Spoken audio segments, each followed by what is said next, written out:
নমস্কার, আমি অতসী আবার একটি নতুন রেসিপি নিয়ে চলে এসেছি।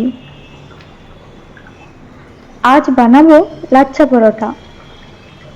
চলো শুরু করা যাক। লাচ্ছা পরোটা বানানোর জন্য আমি একটি বাটিতে 2 বাটি ময়দা ও 1 বাটি আটা নিয়ে নিয়েছি। তাতে অল্প নুন ও 2 চামচ ঘি দিয়ে ভালো করে মেখে নেব। তারপর অল্প অল্প জল দিয়ে ভালো করে মাখিয়ে নেব। এবার সেখান থেকে বড় বড় সমান মাপের কয়েকটা লেচি কেটে নেব। এবার অল্প আটা দিয়ে যেভাবে রুটি বেলা হয় ওইভাবে বেলে নেব। রুটিটা খুব পাতলা করে বেলবো। এবার রুটিটার উপরে অল্প একটু ঘি মাখিয়ে নেব। তারপর শুকনো আটা গুঁড়ো ছড়িয়ে দেব। এবার ছুরি দিয়ে পাতলা পাতলা করে কেটে নেব। হাত দিয়ে সমস্ত লেয়ারগুলোকে জড়ো করে লম্বা করে নেব। এরপর হাত দিয়ে গোল করে পেঁচিয়ে নেব, যেভাবে আমি করছি। এবার তাতে ঘি দিয়ে হাত দিয়ে থেপে থেপে অল্প একটু বড় করে নেব।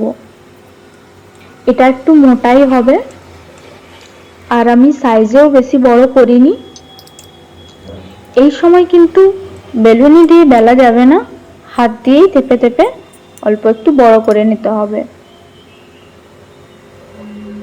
এইভাবেই সবকটা পরোটা বানিয়ে নেব।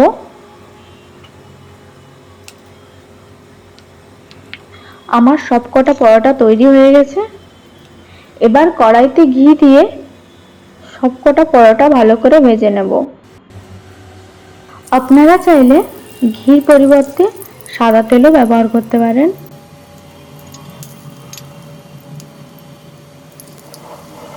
যেহেতু পরোটাটা একটু মোটা, তাই একটু বেশি তেল ব্যবহার করে এপিঠ ওপিঠ ভালো করে ভেজে নেব।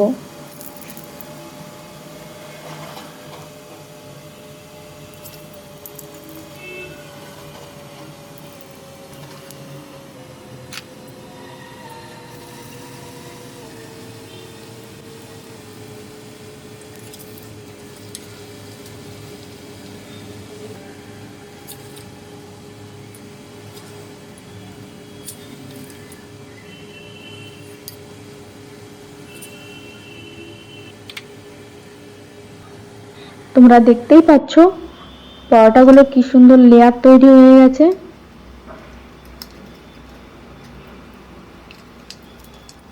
খেতেও দারুণ হয়েছিল।